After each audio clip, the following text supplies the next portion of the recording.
so much for the introduction. And let me see if I can get out of this. Probably someone need to be here. Is the other activities? No.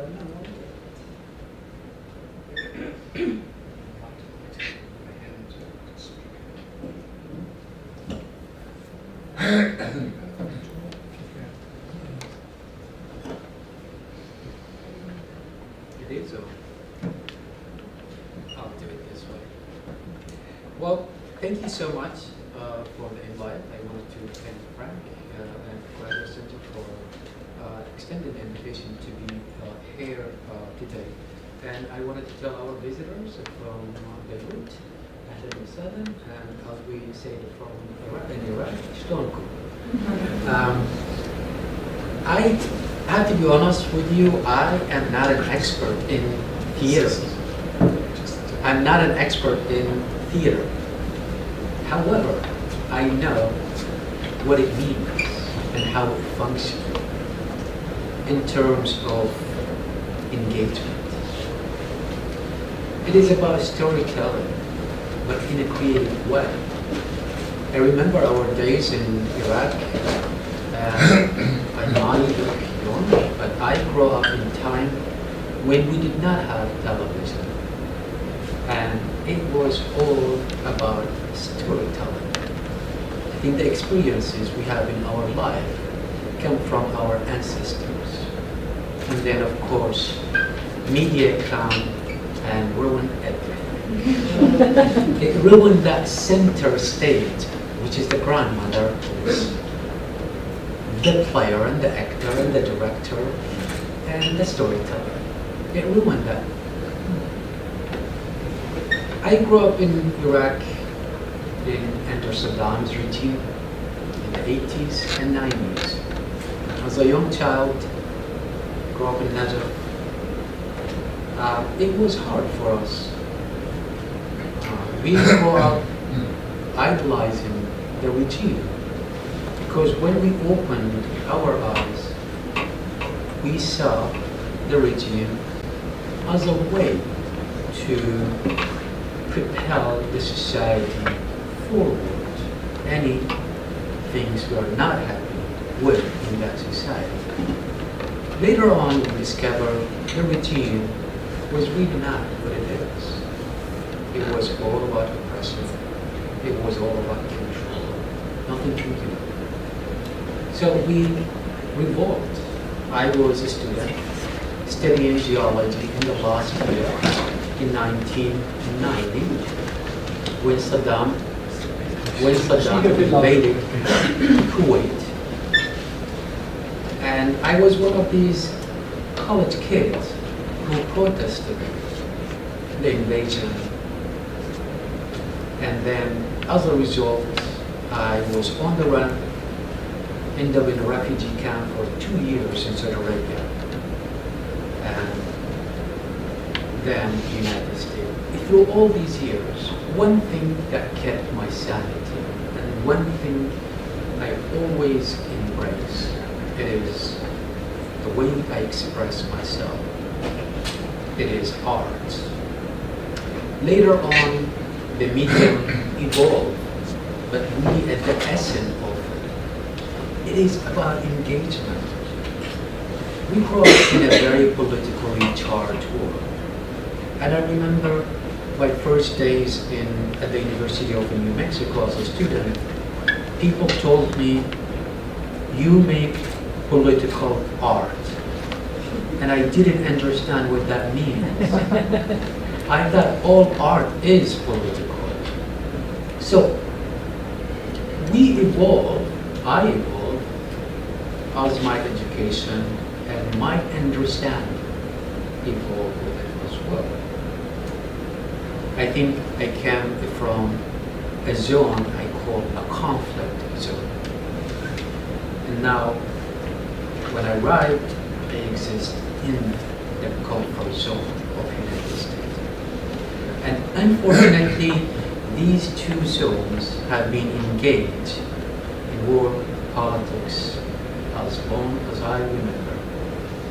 At the beginning of my work, I was making political art as a statement, imposing on my viewers in the comfort zone, regardless of what they know, what they don't know. And most, I have to say, of them did not know what is happening back in the comfort zone.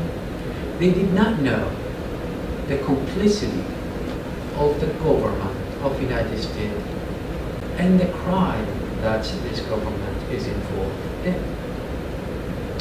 When I made the statement through art, I find myself in a very difficult situation.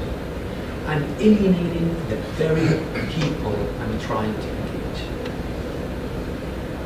Then, as things happen in our life totally unexpected,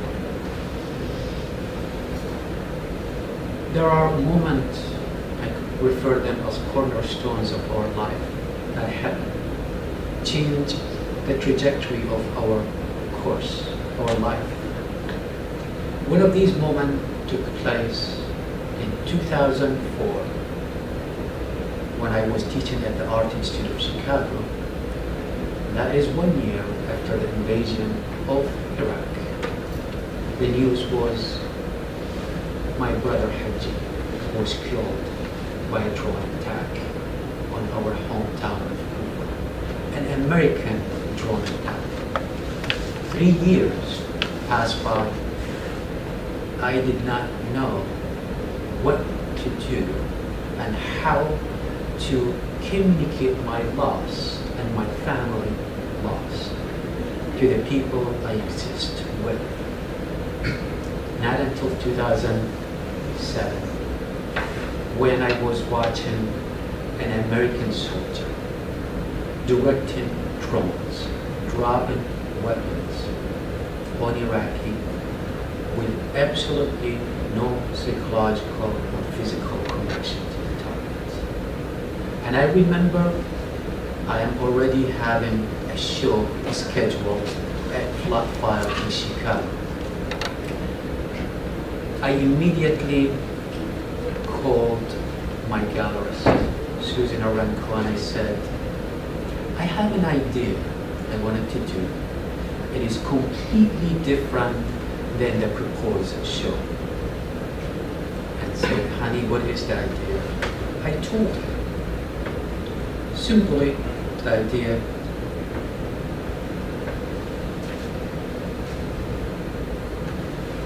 is to move my living space, my living room, into the gallery. Constructing a website, and the website could be stripped of any political rhetoric about Iraq, and providing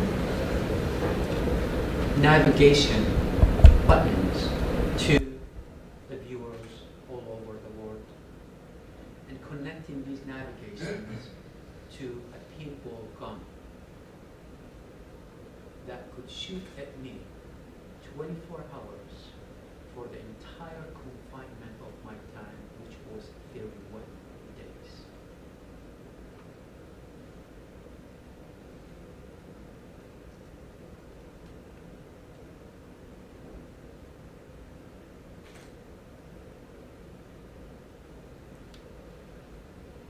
Visitors were able to come and talk to me during these 30 days, sit with me to witness the very miniature conflict zone within the comfort zone of the United States.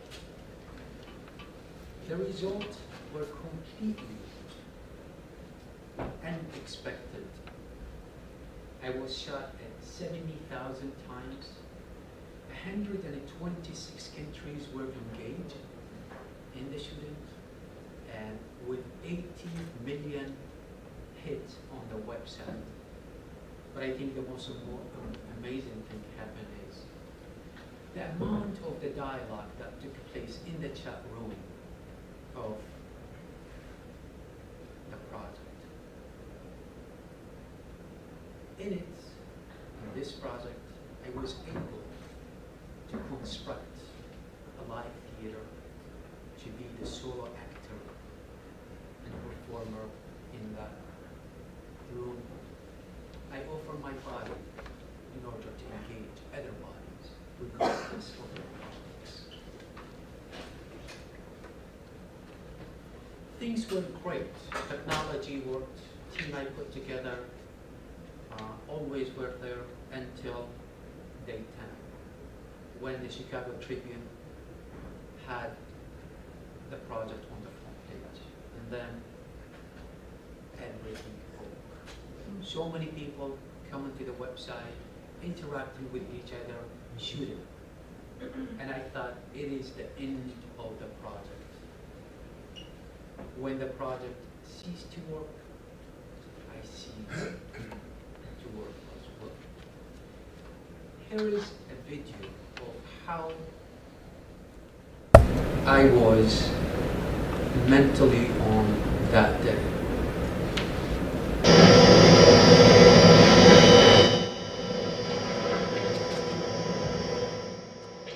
Hi, everybody. Day 10. It was a very emotional day, and we had a lot of problems with the server. It ceased working. The project ceased working at about 1 o'clock this afternoon, and it didn't come up until 7 or 8 p.m. just now. What happened is just the server totally overwhelmed, and the bandwidth was not strong enough to handle all the traffic. So very much the DSL modem, everything we have give up. So now we increased the bandwidth to about 5 times faster, and I'm hoping we could even improve on the server tomorrow when we put the entire server outside somewhere more reliable with larger bandwidth, so it will handle the traffic. Benjamin, Sylvia, Jason, Mark, all were here to help today. I was very emotional throughout the day, and I guess part of the project is bringing a lot of issues I haven't dealt with. The loss of my father, the loss of my brother, and today it hit me really hard. But now, and also it's another strange feeling. On another hand, when the project ceased to work, I think I got even more depressed because it's very strange when the gun is my company in this space, and when it's silent, I all of a sudden cease to think about my safety, or there is no need to think about my safety since the gun is not going off. So all of a sudden my guards are down, and just so much emotion come to the service. Now the project is up again, and so many moments took place, like this moment, during the 30 days.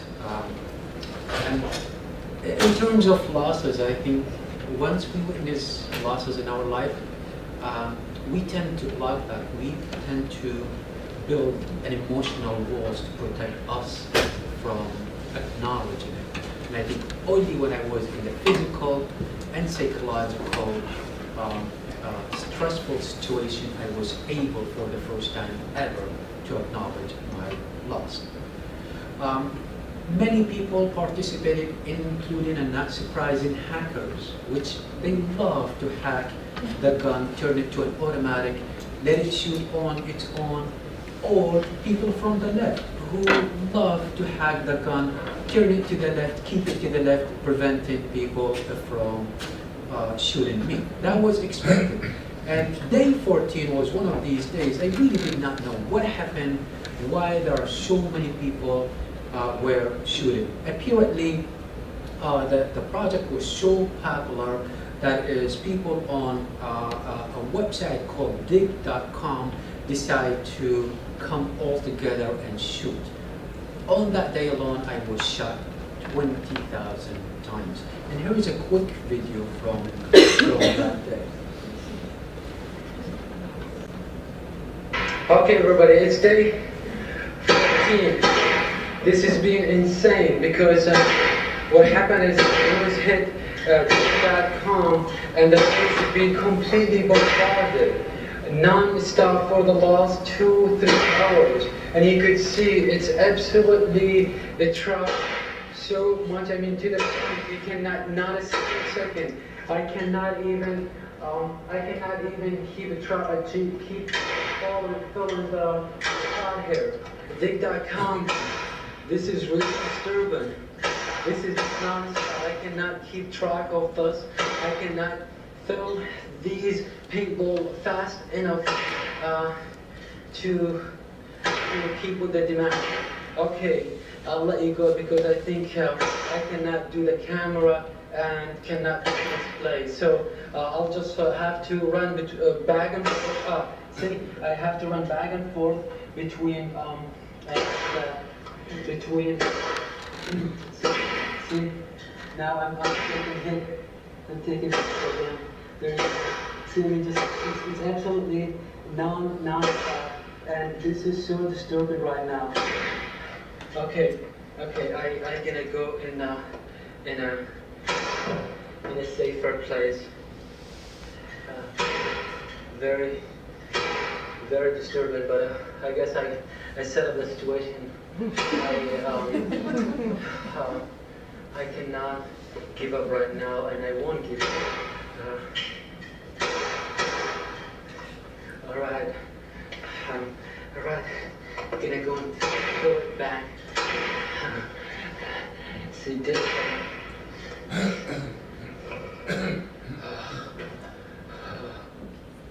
To be honest, I did not know what my role in that project at all. Neither I had a clarity of purpose. But I guess sometimes in the process of making, things come together, or they fall apart. When they fall apart, we want them to fall apart in a fantastic way.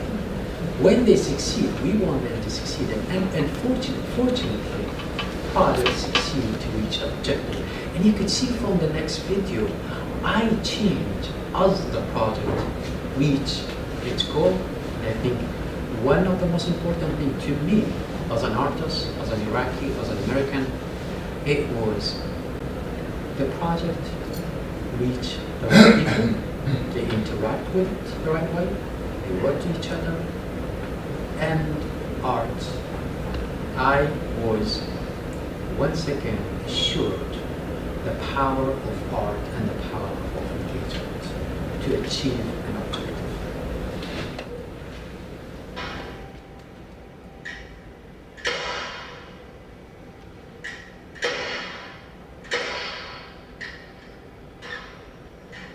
Hi everybody, it's day 30th. The gun is very busy right now. I don't have any script written, but I have a lot of people online who are trying to shoot, and as you can know, there is not even a single second between these shots right now. It's very busy right here, and I think, I don't know why the traffic all of a sudden, but it might have to do with the last day of shooting.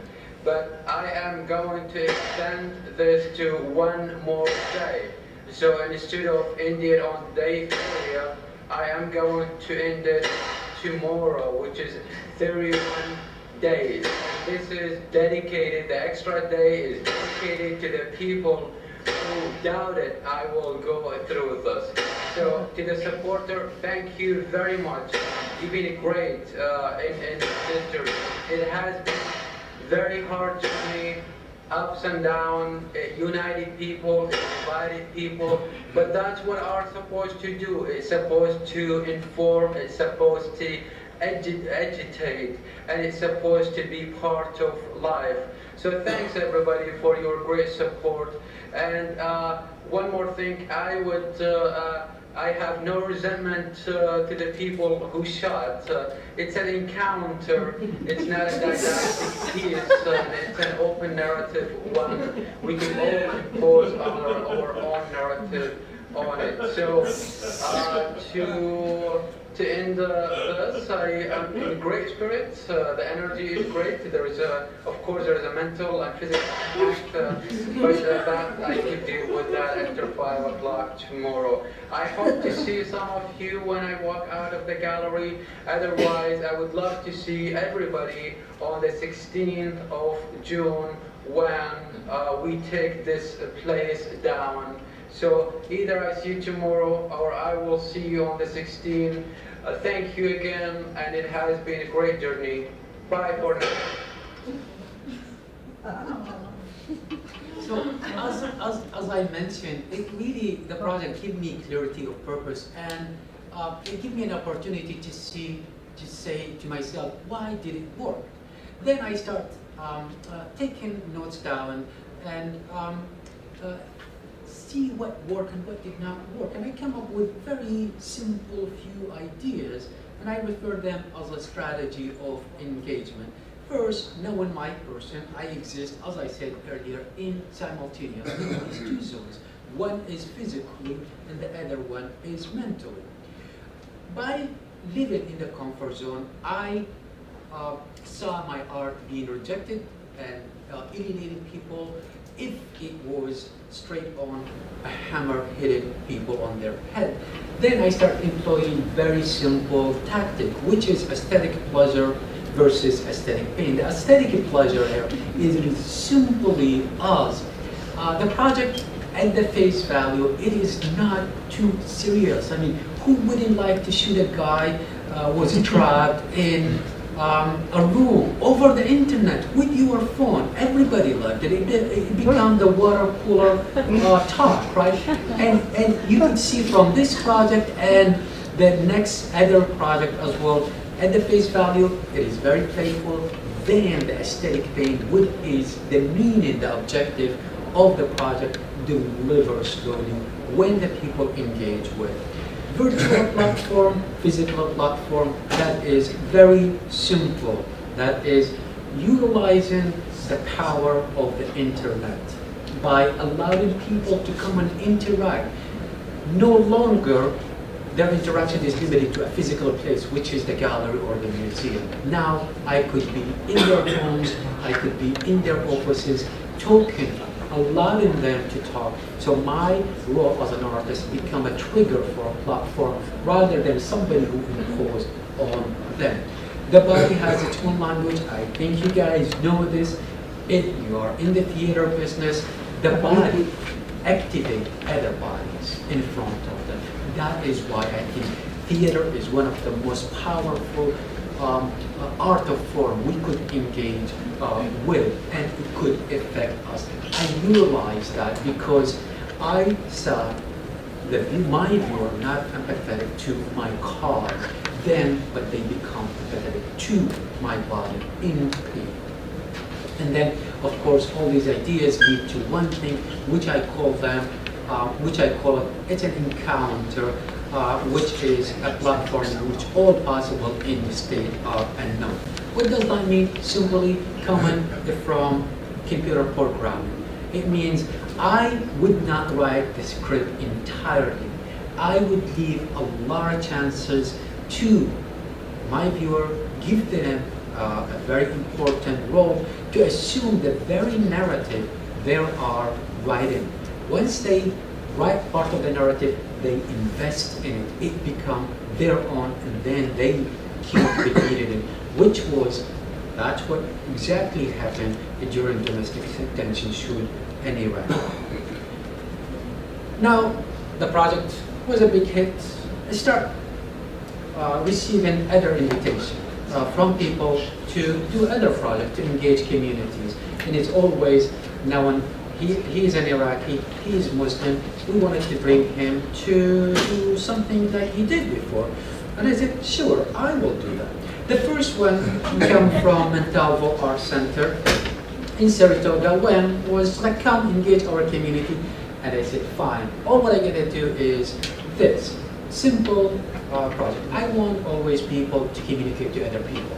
This way, I propose building a farmhouse, an Iraqi-style farmhouse, and equipped it with technology for people around the center to come and live there for a day or two, and talk to Iraqis back home.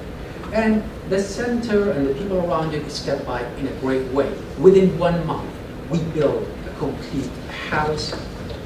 We used the material from the ground itself, the water from the ground. And by day 30th, we got a beautiful house, and of course, with the internet connected to it. Here is what people around the center didn't know. On that opening night, I wanted to blow up the house. And I agreed with the center, but then in the last minute they said no. I said, why not? They said, well it's going to alienate our audience. I said, what? This is what all about. It's about you sweat and you bleed to build a house, and then in a matter of seconds, it all disappears. They said no. And I said, wait, what kind of democracy? It does not let you blow up your own house. You should come to Iraq. This way you can blow up your neighbor house if you don't like them. Of course they didn't get the joke, So I left it behind, went on to another project. This time it was from an educational institution, Rensselaer Biotechnical Institute, and they proposed the same thing. Come here for a few weeks, engage our classes, and at that time, it was 2008, I believe. It was so difficult in terms of being Arab, being an Arab, and being Iraqi, and it was all talk about waterboarding. What the military, what the CIA are doing to the subject, they call them the subject they capture in the Middle East around the world. A waterboarding is a torture method invented by the Spaniard, and then the American army adopted to impose it on the soldier to force them to confess to crime they probably never committed. And I, as an artist, as an activist, as an Arab, wanted to know if this is a torture method, because the Pentagon said this is not a torture method, it's not drowning, it's simulating drowning. So I thought I set up myself to figure out, is it or is it not? So, but I really didn't want to say, okay, I'm not going to hold a sign at the intersection and say, this is torture, it's not good, it's going to kill people. It's like, well, let's play it. And I launched a website called .org. A lot of people devote for 30 days to who they going to waterboard at the end of the day, at the end of the 30 days. So many people got mad at me. They thought I'm going to waterboard the dog. I don't know if any PETA member here, any PETA member here? Seriously, they were really serious about it. And I was kicked out of campus. And I remember I picked up the phone and I said, have you heard about this awful things this artist is doing, trying to waterboard the dog? They said, yes, we do. I said, great. Can I ask a question? They said, yeah, ask a question. Just like, I said, is there a PETA for Iraqis? And of course, they hang up on me. Regardless, I lost to the dog. We moved on. Still wanted to know if waterboarding is similar to drowning or drowning. Then I had no choice but to subject myself into this torture method. With the help of two friends who've never waterboarded anybody, we ran from the media, we found a basement, and they waterboarded.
Water start going into your line right away.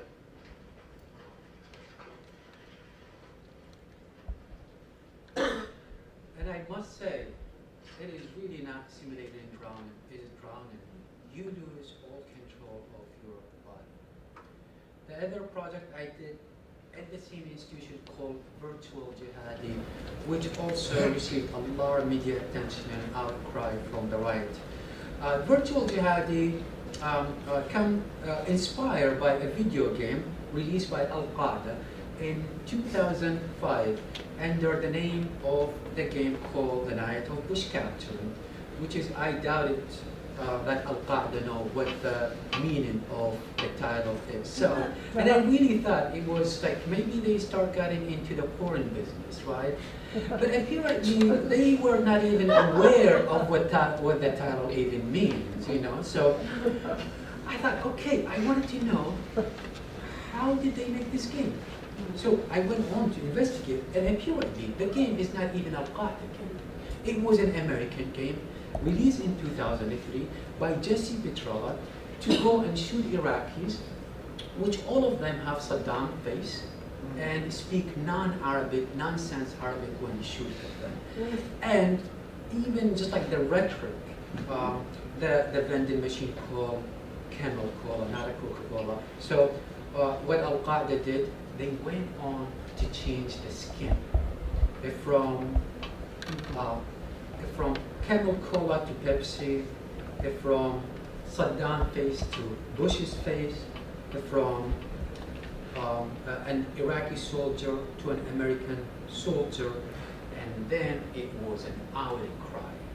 And I thought, a simple change of skin outraged people in the comfort zone. I got to do something with it to address multiple issues. So I developed the objective. The objective were very simple. Again, I wanted the game to be a mirror exposing hypocrisy and racism, reversing the role of hunter and hunted, addressing the issue of suicide bombers, and then involving people who may not be willing to engage in the dialogue. Simply, I went on to insert my own narrative. As an Iraqi, living in Chicago, teaching, happy, one day I get the news of my brother get killed, and then my father died after 2 months. After that, I go into rage and become a virtual suicide bomber. I went on to hack the game and insert my avatar. This is after Assassin's Creed, if you know any games, and it became like a medieval warrior with a suicide build. It didn't really make any sense. So I agreed with the 3D artist. I said, you did a terrible job in my avatar, make my face good. They did. So I was really happy with this. And I inserted my avatar to go on a mission.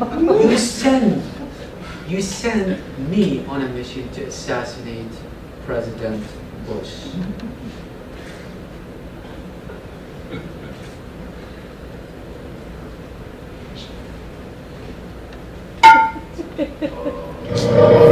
هتف الشبل هتف الشبل هتف الشبل أحيا سرمديا وأمام الظلم وأمام الظلم وأمام الظلم إعصارا عتيا هتف الشبل هتف الشبل هتف الشبل سأحيا سرمديا وأمام الظلم وأمام الظلم وأمام الظلم إعصارا عتيا أشتاق المنيا في يميني أنظر من دمائي ترجع الأرض فداء تنبت الأرض نضالا أبديا أبذل الروح وأشتاق المنية في يميني ناطق الصخر أبيا من دمائي ترتوي الأرض فداء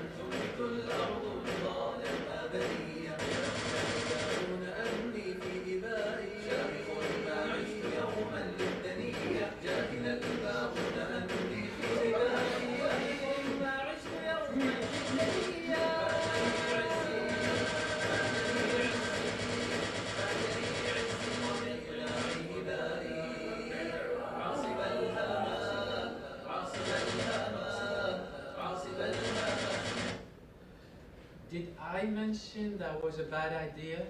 To call for the assassination of a president? On the opening night, I had the CIA, the Homeland Security, the FBI, and the local police showed up. It was so intense environment.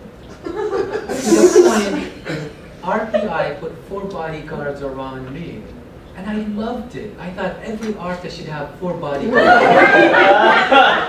It really didn't last very long. It lost the opening night. Of course, students started lobbying to close down the show. The president sent the provost to investigate, and then the show was suspended the second day, saying, the product is from terrorist organization. It's calling for the president. The FBI came to the school and said, you know what? This is just a video game. You know, and that was my argument. It's just a video game. It's like when we object to our image being destroyed on the video game, and people said, oh, it's just a video game. People are playing. And I said, okay, this is just a video game. People are playing, but they didn't take it very well, you know, because this time they were hunted in it. The work shut down at the school, and then immediately there was an art center called the Century for the Independent Media, and it tried to say, wait. The school shut it down, we are going to reopen it. And they did reopen it immediately. But the story didn't end up there. We have a new opposition to the show. Immediately, somebody who is in the government called this a terrorist act and called me, of course, terrorist, and calling for the shutdown. And here is an interview between both of us. Yeah. I started with RPI. Suspending this exhibit, but it is going to take place today at the Sanctuary for Independent Media. Rochester County Legislature Majority Leader there, Robert Birch, says he's disgusted that they are going to host this exhibition. There is a serious safety concern, not about just me, but also the sanctuary and the people there. And I wonder if that's a legit concern. If there is any steps we need to take here. The neighborhood that we're in is the most heavily policed neighborhood in the capital region. I have called the Rensselaer County District Attorney and called him at home today and left him a message saying that we're concerned that if one person who is simultaneously an employee of the city, county, and state is organizing a protest and using very inflammatory language. Mr. I'm not sure how to pronounce his last name. Bilal? Bilal? No, A, I have not seen the game. B, I only know about you from what I've read in the paper and I've seen on TV. That can be nothing but terrorism. It's so far, in my view, from art. It's just, it's terrorism. I've been told that all Muslims are liars. And secondly, that all mosques should be closed. You're going down. You and your right are going down. I think we went out of our way not to kill Iraqis. I think they're probably doing more killing than each other at this point. I think he's just a terrorist in sheep's clothing. We're trying to get rid of these kind of, all that stuff. Trying to deal with all that stuff.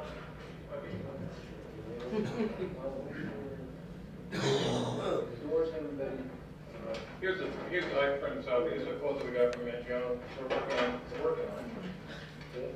Unless we think we're not taking it seriously, we'll move on it, as fast as we can. Yeah. Right? We'll get on that. Coming out. All right. Thank you. Appreciate it. Thank you very much. Come on over for the show today. I have not heard him say it's going to be a peaceful protest, and I would appreciate very much for him to say that on the air. Everybody will be peaceful. Sounds like you have a little fear. Once again, great gathering, people protesting on both sides, and then the day after the opening of that show at the Sanctuary, the government this time shut it down. And they said, has nothing to do with politics, just the doors to the gallery were 29 inches, not 30 inches. That's it. So people did not buy, of course, that argument. The beauty of this, it angered them. It allowed them to have a real dialogue. It got people outside, and it got them to the point to protest in front of the city hall for many days until they forced the government not only to open the door, but to compensate their, to fix the doors of the gallery.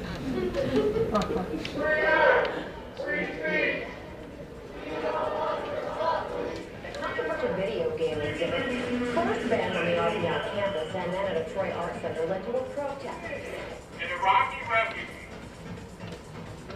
imprisoned in Portugal by Saddam Hussein, finally makes his way to the United States, learns English, gets a college degree, becomes an art professor, does an art project so important that he's the Chicagoan of the Year last year, and gets invited to Troy, New York, thinking it was a great honor.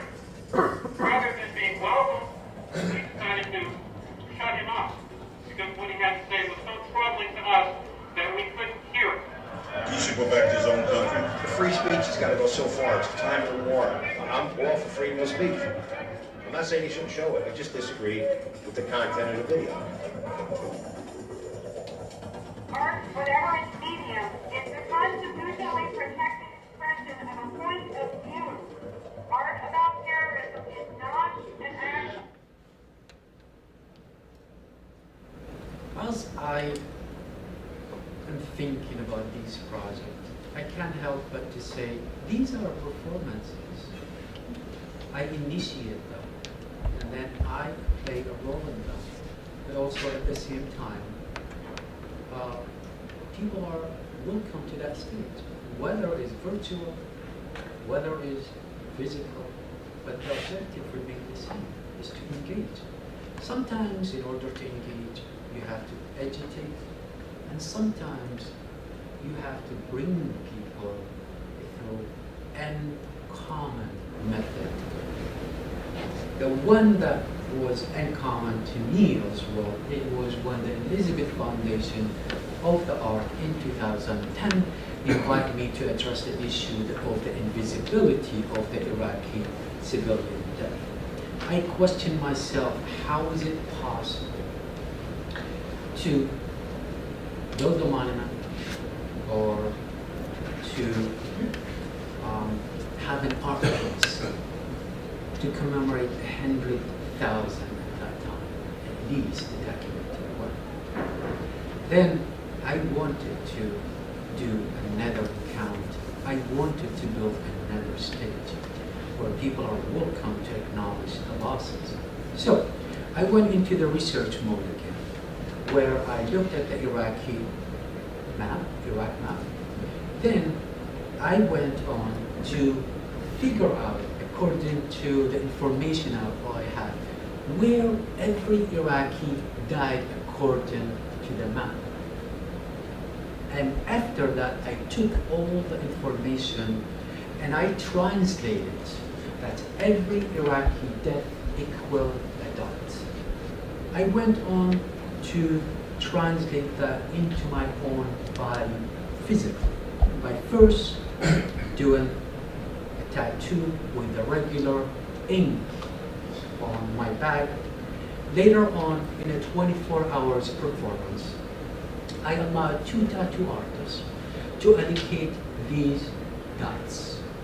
At the same time, I allowed people to come and pick up a stack of papers, one for Iraqis lost, and the other one for American soldier lost, to read the name aloud. And I thought, it's a symbolic gesture. By reading the name, we acknowledge the lost. One thing I wanted to directly illustrate the idea of visible, invisible.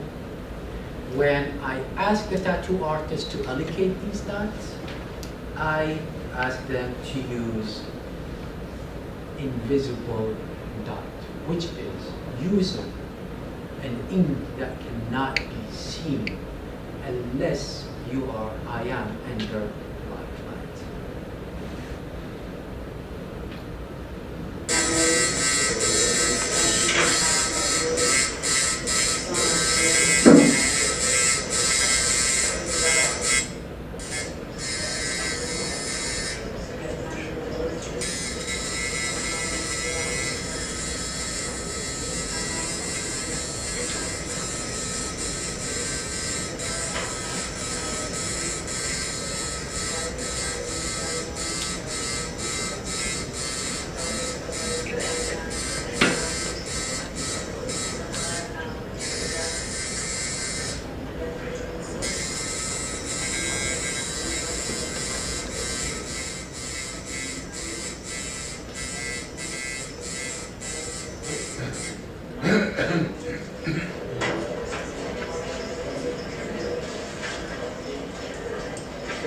for a second?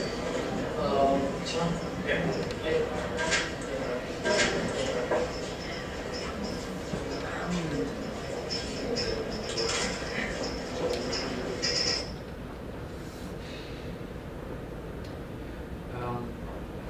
I think in our world back home, people think artists are crazy, flat out, that's it.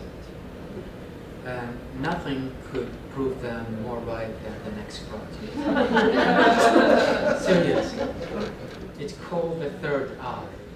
And I remember waking up at 4 o'clock in the morning, call from Iraq, from my family, frantic, saying, "Did you really do this?" I said, "Yes, I did. They were watching CNN or something." I was approached by Muthaf, which is one of the museums in Qatar, to be part of the show called Told, Untold, Retold, about our life stories, where we existed after we left home. And I prepared a very unusual way in addressing that topic. I decided to implement a camera in the back of my head surgically. The camera was connected to the internet. It shoots one image a minute and stream it live to the internet. Objective was simple again, a storytelling, telling my life, specifically the places I left behind with no record, capturing the image objectively, unifying the body with the machine creating a shooting apparatus, predicting basically the future. Also, people back home think art is crazy and how they always live in the dark. It's true. I mean, 800,000 images, a lot of them nothing, right? Just really banal images from dark, that's at night while I'm sleeping, into the walks I take in New York City, people close by, people turning their head away, people saying, "Seriously? You have a camera in the back of your head?" Right? But hey, some people were happy to be on the camera. It was voyeuristic, which is expected, like every camera we have on the street and the institutions as well. It did capture some intimate moments. But the most important thing I found out about that project after, well, it is the beauty of being connected to others. It is worldwide connectivity that allowed us to voice our opinion, something that never existed before. If it is abused, which is like every system, at least we have this idea of if I am wherever I am, I could reach them to tell them what is happening. And 800,000 images were shared publicly, including to apparently every Arab or Muslim is being watched by 3 FBI guys all the time. It was shared with them, saying, "Hey, this is really nothing. See, you're wasting your time of watching me, so do something better." I wanted to shift my talk now in talking about poetic gesture in art. It is not a secret to crowd like you. The performance takes so much energy from your body, your mind, and I wanted to balance that. That balance comes really from something completely unplanned. And one of these projects I went from 2003 to 2014 called The Ashes Series.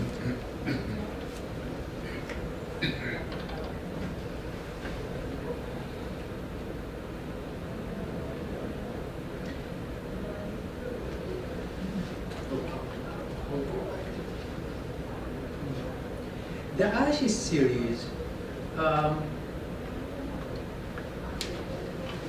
it was as simple as I was disturbed by the images coming from back home from 2003 on, about the places I visited as a child, places I know of it with, whether there are public institutions, homes.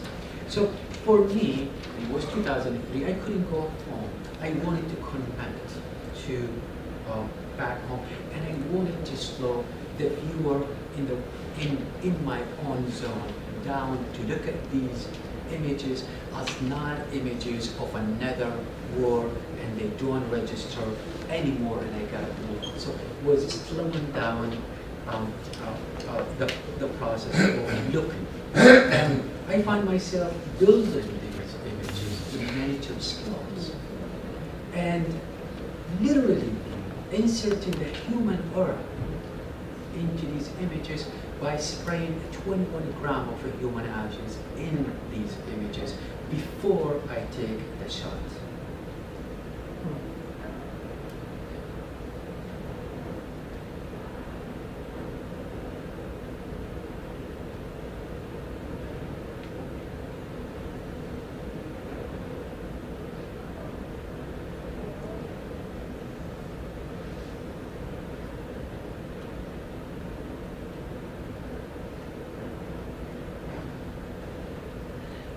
I think when we come from troubling places and having a hard time spent there, sometimes this trauma is stayed with us. And I find one way to minimize its effect is to look into the humor in it. And so when I asked to do something for the Armory here in New York, I went back to look, remembering things. One of these things, it was when Saddam was alive, the Ba'ath Party proposed this kind of a crazy idea of building a giant sculpture of him and plated in gold, releasing it above Iraq to be geosynchronized above Iraq. So when Iraqis look, there is this gold star shining on them forever. Right? They didn't have a chance to do it. And I thought, okay, what if I do that project, right? Wouldn't it be good to let the past go and minimize the psychological effect of that dictator on us? So I solicited veterans of the Iraq War to come and help me to realize that project. We produced very nice busts. We produce Saddam candle holders, just like if it's visible and it's almost there, we don't even think about it as a dictator. It become an object, it become a banal. And then, hey, book ends, right in now. And then that's what bus was prepared to go to this space to actually be geosynchronized above Iraq. And recently somebody said, why don't you geosynchronize it above Texas? That's really a good idea. Maybe we could do that. But I didn't get a chance to do it. And I heard recently somebody sent a Tesla just like into the space. I don't know if you guys know this project or not. So I'm thinking about going into Moscow and say, can we collaborate on this project? It might be nicer than having a car in this space. It could be just like a great dictator in this space. Quickly going into what have we contributed from our own culture into the West. And this project is called the Think I Could Tell, addressing the issues of the post-traumatic stress disorder that is I, as an Iraqi-American soldier, and so many people suffer from. And when I was looking into methods of healing, I come across a very interesting one. It's called chromology. And it is invented by Ibn Sina in the 13th century.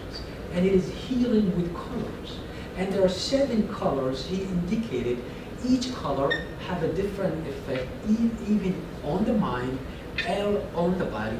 And apparently you have to immerse yourself to see what color that is going to react to your body, to your mind, in order to heal what you suffer from. And apparently a lot of people using that method of.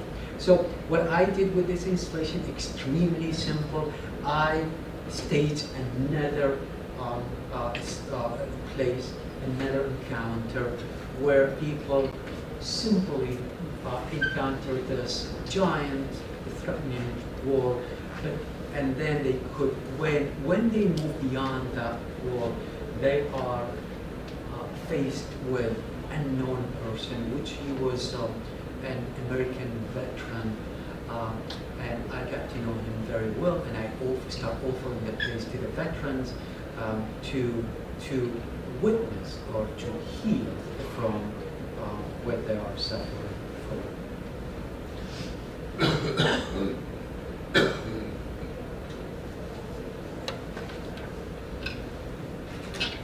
One of the last projects I want to share with you before there is a bonus to it as well. So I hope you like the bonus. So after this project, 168 hours and 1 minute.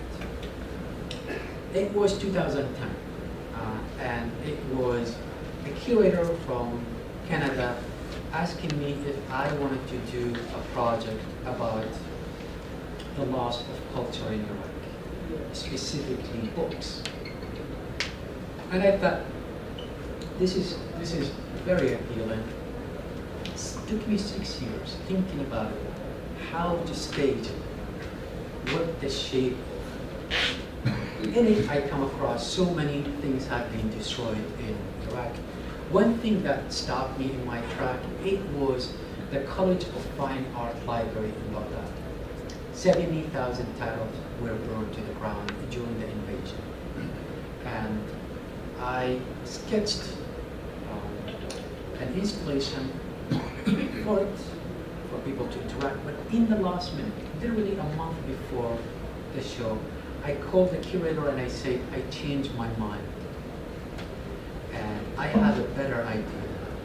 I wanted the idea to be participatory in nature, and I wanted to be rewarded for people who interact with it. And I said, this is the title.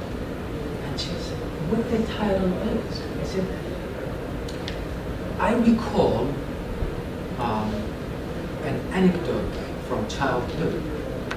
That is, when the Mongolian invaded Baghdad, in order for them to cross the river, they took the entire holding of the libraries in Baghdad, including Beit al-Hikmah, which was the largest library at the time. They built a bridge out of that over the Tigris River. And the story goes that is the river ran blue for 7 days, washing the ink and the knowledge of those books. 7 days equal 168 hours. I added a minute because I wanted to reverse the course of destruction. Iraqis are not new to it. They rebuild because it's their home. And in that book, I staged nothing but empty white books, completely no content in them. Just like after the 7 days being washed in the river, and the exchange took place, where a viewer walk in for or online, take a white book and donate a book from the list generated by the faculty and the student of the College of Fine Art. And it was, and it's still, very rewarding project to see people interact with it. Given to me, the most important thing, it's not the book itself, but this idea of the hope, the future of Iraq, the idea of the rest of the world is not leaving Iraq behind or forgetting about it after what it has been. And I'm very happy we deliver our first shipment of 1,700 books, and many of them come to still keep going. More information of that on my website. Then we wanted to build a place, because the library structurally built, but nothing has been, no remodeling. So we sent funding to the interior design of the school to rebuild a reading room on their own design with the faculty there. I wanted to finish, but I wanted to share one thing with you in the last minutes of my presentation. Humor is a big part of our life. And I think sometimes in the name of atrocities, I remember days in 1991 when B-52 bombed Najaf. I remember sitting with my families, and they are making jokes. I was part of that understood, because without a humor, you would lose your mind. Just like Canto 3 minimize the effect of the dictator by looking up and down, by making fun of it. And humor, specifically stand-up comedy, have this ability to decode hard politics into banal, to make it accessible, to hold that mirror in front of our faces, to look at that world. And that's what artists are, mirror reflecting a social condition. 1 month unknowingly before Trump got elected, after we initiated this called Enrica. That's how we say America back home. And in it, it's a stage, it's a live one. It is everybody welcome to it. And we invite Middle Eastern comedians, people are disfranchised once a month to come to the stage and share it with the community, share the laughter, but also creating the space of community, giving strength to each other.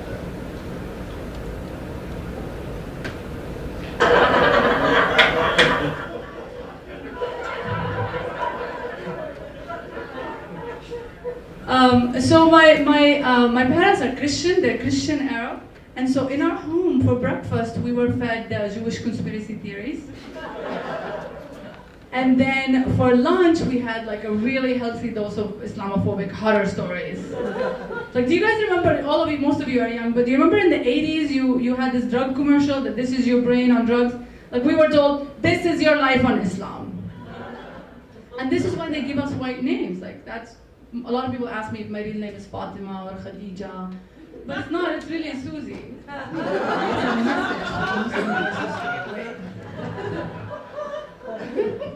And the worst part is sometimes they can't pronounce these names. Like, my favorite name that they picture is Victoria. My aunt's name is Victoria. There is no V in Arabic, there's only an F. So good luck keeping Muslim boys away when you call your daughter Factoria.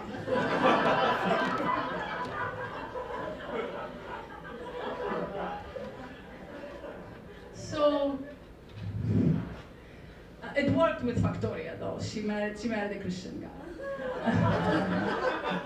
So basically, to summarize, when a Christian Arab girl falls in love with a Muslim, she is either disowned, or her mother gets a heart attack, or somebody kills her in an honor killing. So you guys can imagine how scared I was when I fell in love with a Pakistani. It wasn't easy, and I'm actually writing a book about my experience, and it's titled, I Married a Muslim and No One Died.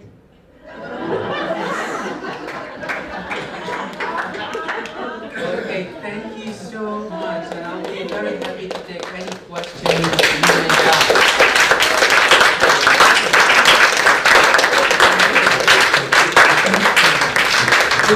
There are a lot of things I captured in my book, which was released a few years ago. So if you're, you could grab a copy of it. It makes a great read, a great gift as well. Any questions? Any questions? Yes, we have about a couple of minutes for questions. 5 minutes? Okay, 5 minutes. So, There's a microphone. I know you guys are probably anxious to get to your cocktail drinks. I hope, where is your friends? I hope you have cocktails for them. Okay, good, good. Shot, a shot for your Iraqis. Yeah.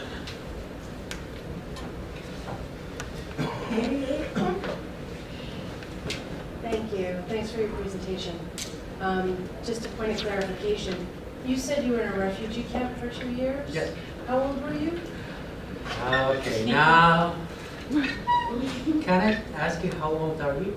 I'm 48. I'm 52.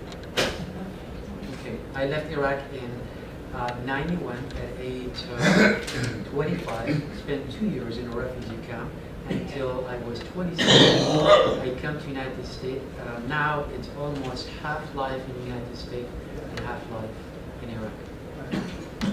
And follow up, your experience in the refugee camp as far as an impact on your imagination and creativity as well, you know, I guess the question is, how did that impact your life as an artist? Yeah, thank you so much. I have to say, even it is hard to think about these days because many of us were confined into 1 mile by 1 mile barbed wires for many, many years. But you know, it's like it really depends on you. I'm one of these optimistic people, and when I landed in the refugee camp, again, I refer back to art. How is it I could survive this? And I remember the days when I didn't even have any materials for artwork, and it was instant coffee and our hair. We make a brush of that just to keep us alive, because I think that's what art is. But it also reminds me of how precious life is and how much we take it for granted. Imagine I was in Baghdad, living there, very busy city, a lively city, and all of a sudden I'm in a camp with nothing. My life disappeared. So once I left the camp, I thought of, I just been given a second chance of life. And I used it. I remember day one, arriving to Albuquerque, New Mexico. I walked to the nearest university and I said, I want to be a student here. And they said, well, first you have to go and learn English and then come back. And I did, you know. So sometimes really we end up in situations we never expected. But how can we make the best out of that? That's the lesson I learned from refugee camp. We're good, Frank? No, one more. One more question?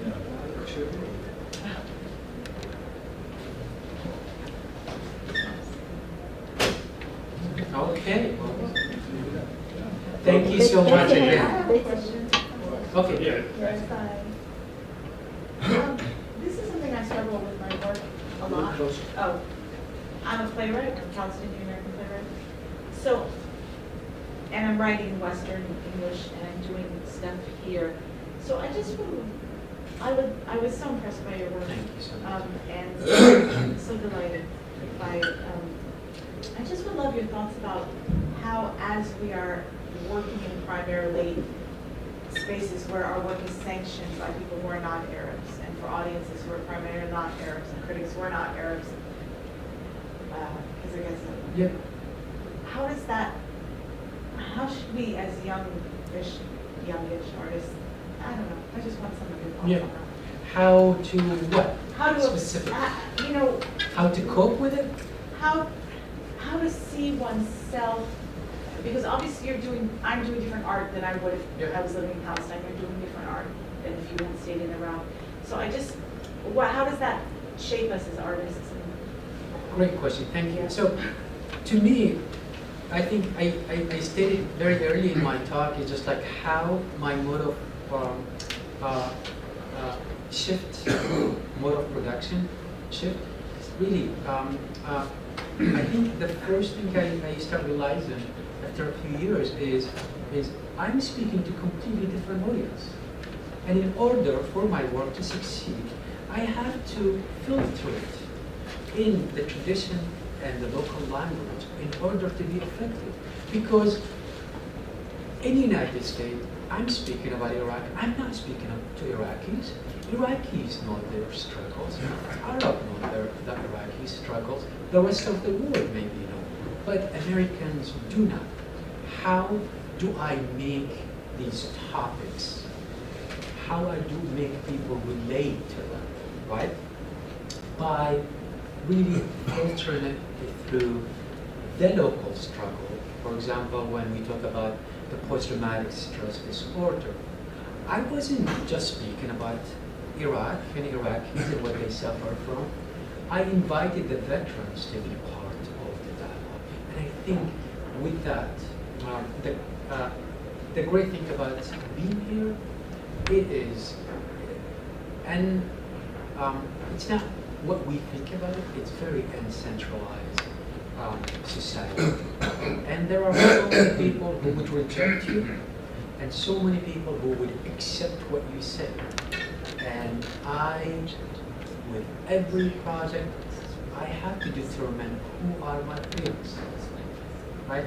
When I wanted to raise awareness about video games, about the rhetoric in video games, about the discrimination, I agitated people.